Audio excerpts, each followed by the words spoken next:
Նիկոլ Փաշինյանը նաև պետք է հետագայում պատասխանի, թե ինչ է արել այն 8 միլիարդ դոլարի հետ, որը պետական պարտքի ավելացման չափն է, եւ մենք որևէ մեկս տեղյակ չենք, թե ինչ ուղղություններով են ծախսվել այդ միլիարդավոր դոլարները։ Նիկոլ Փաշինյանը պետք է հետագայում պատասխանի, թե ինչպես եղավ, որ ինքը եւ իր շրջապատը դարձան դոլարային միլիոնատերեր,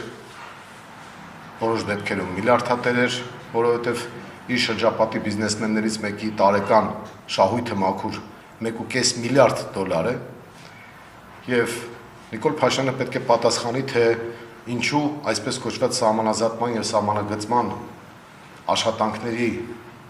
շրջանակներում Հայաստանը միակողմանի զիջումների գնաց Տավուշի մարզում, եւ մենք բոլորս պետք է հասկանանք, թե ինչ նախապայմաններ կան